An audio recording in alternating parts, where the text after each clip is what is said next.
वंदे मातरम. सप्रेम नमस्कार. मी संजय झेंडे. आपण पाहत आहात द ॲक्युरेस इन्साइट्स हे यूट्यूब चॅनल. मित्रांनो, प्रख्यात भौतिकशास्त्रज्ञ डॉक्टर उमेश वाघमारे यांची भारत सरकारच्या विज्ञान आणि तंत्रज्ञान विभागाच्या सचिवपदी नियुक्ती झालेली आहे. म्हणजे department of science and technology या डिपार्टमेंटचे ते सेक्रेटरी झाले. भारतातील विज्ञान क्षेत्रातील हे अत्यंत महत्त्वाचे आणि सर्वोच्च पदांपैकी एक मानले जाते. आपल्या देशातील विज्ञान, संशोधन, नवकल्पना आणि तंत्रज्ञानाची दिशा ठरवणाऱ्या या विभागाचे नेतृत्व आता धुळ्याच्या सुपुत्राकडे असणार आहे. ही प्रत्येक धुळेकर आणि खानदेशवासियांसाठी अभिमानाची गोष्ट. लहान शहरातून मोठी स्वप्ने पाहणाऱ्या प्रत्येक विद्यार्थ्याला डॉक्टर उमेश वाघमारे यांचा जीवन प्रवास एक सुंदर संदेश देतो. यश मिळवण्यासाठी मोठे शहर, मोठी पार्श्वभूमी किंवा मोठी ओळख लागत नाही. काय लागतं? शिकण्याची जिद्द, मेहनत, सातत्य आणि आपल्या ध्येयावरचा विश्वास. धुळ्याच्या मातीत वाढलेला एक विद्यार्थी आपल्या बुद्धिमत्तेच्या आणि अथक परिश्रमांच्या बळावर भारतीय विज्ञान क्षेत्रातील सर्वोच्च जबाबदारीपर्यंत पोहोचतो. ही बाब आजच्या पिढीसाठी खरोखरच प्रेरणादायी आहे. मित्रांनो, डॉक्टर उमेश वाघमारे हे जागतिक कीर्तीचे भौतिकशास्त्रज्ञ आहेत. पदार्थ विज्ञान, मटेरियल सायन्स आणि सैद्धांतिक भौतिकशास्त्र या क्षेत्रातील त्यांच्या संशोधनाला जगभरात मान्यता मिळाली आहे. त्यांच्या संशोधनामुळे भारताचे नाव आंतरराष्ट्रीय विज्ञान विश्वात अधिक उंचावलेलं आहे. त्यांच्या उत्कृष्ट संशोधनासाठी त्यांना अनेक प्रतिष्ठेचे राष्ट्रीय आणि आंतरराष्ट्रीय पुरस्कार मिळालेले आहेत. त्यामध्ये शांतीस्वरूप भटनागर पुरस्कार, Infosys science prize, GD Birla पुरस्कार, BM Birla science prize, IBM faculty award, MRSI medal, JC Bose national fellowship, तसेच 2024 मधील outstanding material scientist of the year या मानाच्या पुरस्कारांचा समावेश आहे. हे पुरस्कार त्यांच्या संशोधनाची उंची आणि गुणवत्तेची साक्ष देतात. मित्रांनो, आज भारत विज्ञान, कृत्रिम बुद्धिमत्ता, अंतराळ संशोधन, सेमीकंडक्टर, क्वांटम तंत्रज्ञान आणि नवसंशोधनाच्या क्षेत्रात झपाट्याने पुढे जात आहे. अशा काळात डॉक्टर उमेश वाघमारे यांच्यासारखा दूरदृष्टी असलेला वैज्ञानिक या विभागाची धुरा वाहणार आहे. ही भारतासाठी अत्यंत आनंदाची बाब आहे. मित्रांनो, डॉक्टर उमेश वाघमारे यांनी नुकताच म्हणजे 3 जुलै 2024 रोजी आपल्या पदाचा कार्यभार स्वीकारला. डॉक्टर उमेश वाघमारे हे मूळचे धुळ्याचे रहिवासी आहेत. त्यांचे प्राथमिक आणि माध्यमिक शिक्षण धुळ्यात मराठी माध्यमात झाले. त्यांचे आई वडील हे धुळ्यातील एका महाविद्यालयामध्ये प्राध्यापक होते.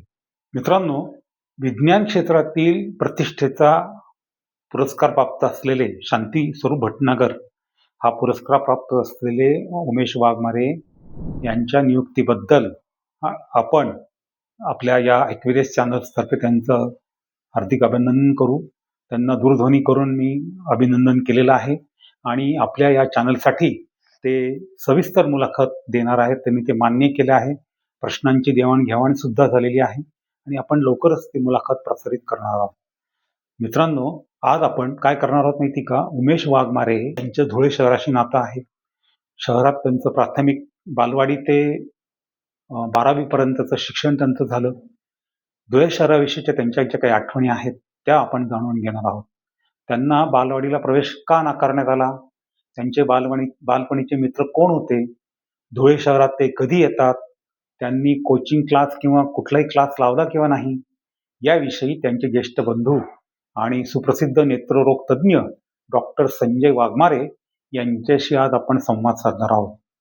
मित्रांनो, विद्येची देवता असलेल्या सरस्वती देवीची असीम कृपा या वाघमारे कुटुंबियावर लाभलेली आहे. त्या कुटुंबात उमेश वाघमारे यांचा जन्म झाला. या परिवारातील सर्वच बंधू उच्च शिक्षित आहेत. उमेश यांचे मोठे बंधू इस्रोमध्ये शास्त्रज्ञ होते.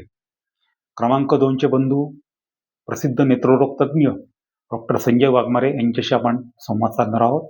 आणि क्रमांक 3चे बंधू हे आर्किटेक्ट आहेत. यांच्या आईवडील प्राध्यापक होते. आई भौतिकशास्त्राची प्राध्यापिका होती. तर या वाघमारे बंधूंचे आजोबा सिव्हिल सर्जन होते त्या काळात. जुन्या काळातील ते MBBS होते. असा हा समृद्ध वारसा लाभलेल्या कुटुंबात उमेश यांचा जन्म झाला. त्यांच्या बालपणीच्या आठवणी आणि एकूणच शैक्षणिक आणि व्यावसायिक कारकिर्दीचा थोडक्यात धांडोळा डॉक्टर संजय वाघमारे यांनी घेतलेला आहे. नमस्कार डॉक्टर संजयजी. डॉक्टर उमेश वाघमारे यांच्या अभिमानास्पद नियुक्तीबद्दल आपले आणि आपल्या कुटुंबियांचे खूप खूप अभिनंदन. संपूर्ण खानदेश आणि आपल्या धुळेला अभिमान वाटावी अशी ही घटना आहे. लवकरच आम्ही उमेशजी यांची मुलाखत प्रसारित करणार आहोत. तत्पूर्वी त्यांच्या बालपणाविषयी, त्यांच्या शालेय प्रवासाविषयी कृपया आपण आमच्या या प्रेक्षकांना माहिती द्यावी. आपले ॲक्युरेसी इन्साइट्स या यूट्यूब चॅनलवर हार्दिक स्वागत. संजयजी. उमेश माझा लहान भाऊ आणि त्याची वृत्ती लहानपणीपासूनच खूप शांत होती. कधी तो कोणाशी कधी भांडणार नाही किंवा त्याच्या मित्रांशी त्याचं इतकं चांगलं जमायचं. इथे डॉक्टर्स मंडळी जे आहेत, संजय संघवी, करब, मनोज कोल्हे वगैरे अशा सगळ्या डॉक्टरांशी चांगलं त्याचं उमेशचं जमायचं. त्याच्या व्यतिरिक्त तो एक कुलकर्णी म्हणून होता स्टेट बँकेमध्ये. तो आता सर्जन आहे अंबाण्याला. तो त्याचा वर्गमित्र. दोघं तिघं खूप गट्टी होती त्यांची. त्याच्यानंतर त्यांनी विज्ञानाची आवड त्याला बेसिकच होती. आई आमची फिजिक्सची प्राध्यापक होती, त्यामुळे ते रक्तातनच त्याला मिळालेलं बाळकडू होतं. आई वडील तर म्हणजे खूपच त्याच्याबद्दल चांगले सगळे त्याचे हे बघून, गुण बघून खूप त्याचे लाड करायचे. शालेय जीवनात तर त्याची आठवण सांगायची म्हणजे तो एकदा खूप थकून गेला होता. त्याने घरी आल्यावर काही सांगितलं नाही, झोपून गेला. नंतर मग थोड्या वेळाने आईने विचारलं, का रे काय झालं? नाही म्हणे, काही नाही झालं म्हणे, मला लागलं म्हणे, असं काहीतरी सांगितलं त्याने. त्यामुळे असं तो आतल्या याच्या होता, म्हणजे अंतर्मुख असायचा. त्याला शिक्षकांची प्रेरणा म्हणजे त्याचे भौतिकचे किंवा सायन्सचे प्राध्यापक होते. जय हिंद शाळेतच सगळं शिक्षण झालं. जय हिंद शाळा त्याला नानासाहेबांनी ऍडमिशन नाकारली होती बालवाडीला. म्हणे तुमच्यासाठी नाही म्हणे शाळा, आमच्या जनरल लोकांसाठी आहे म्हणे शाळा. नंतर त्याचा इंटरव्ह्यू घेतला त्यांनी, हुशारी बघितली आणि त्याला मग घरी बोलावणं पाठवलं की उमेश तुला आम्ही ऍडमिट केलंय बालवाडीला. त्याने जे नाव तिथे कमवलं, त्याच्या प्रत्येक वर्षाच्या रेकॉर्डवरती सगळ्या ठिकाणी फर्स्ट होता तो. नंतर 10वीला फर्स्ट होता, 12वीला फर्स्ट होता, फिजिक्स मध्ये टॉपर होता. लगेच त्याचं 12वी नंतर IIT ला सिलेक्शन झालं. बिना क्लास जॉईन करता किंवा कोणाचं कोचिंग, IITचं स्पेशल कोचिंग, लोक जातात कोट्याला जातात, इकडे जातात, पण कुठलंही कोचिंग किंवा इव्हन साधं ट्युशनही न लावता IIT ला त्याने ऍडमिशन घेतली.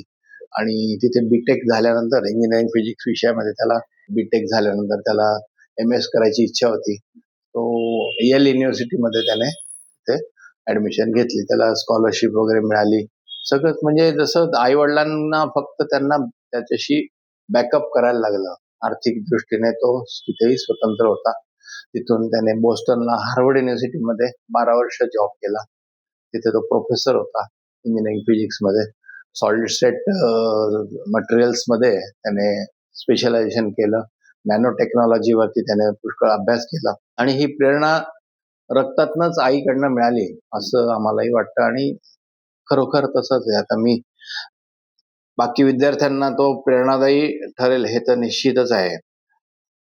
धुळ्याबद्दल त्याला विशेष जिव्हाळा पण आहे. तो येतो, वर्षातनं एकदा येतो. आई वडील असताना आई वडील भेटायला तो त्यांच्या वाढदिवसाला, दर वाढदिवसाला यायचा सप्टेंबरमध्ये आणि फेब्रुवारीमध्ये आईचा वाढदिवस असतो.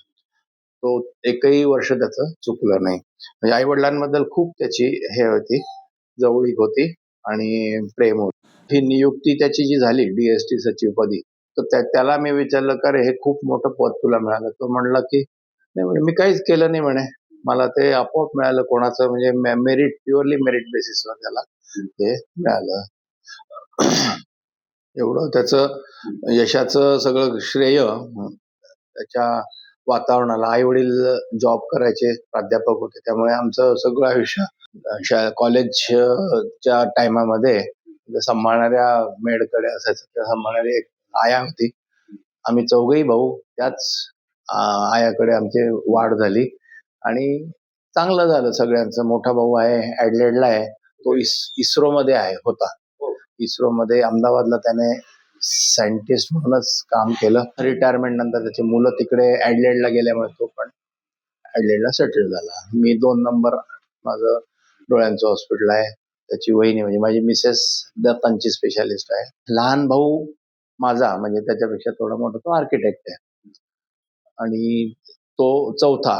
तो जरी लहान असला तरी त्याची बुद्धी ही अतिशय तीक्ष्ण होती आणि त्याने कधी त्याचा गर्व केला नाही. सगळ्यात महत्वाची गोष्ट म्हणजे त्याला खूप म्हणजे सिंपल राहणं. तो त्याला तुम्ही इस्त्रीचे कपडे पण तो घालायचा. कधी कोणावरती रागवला नाही, कधी कोणावरती त्याने शिवीगाळ कधी त्याच्या तोंडातही नव्हती.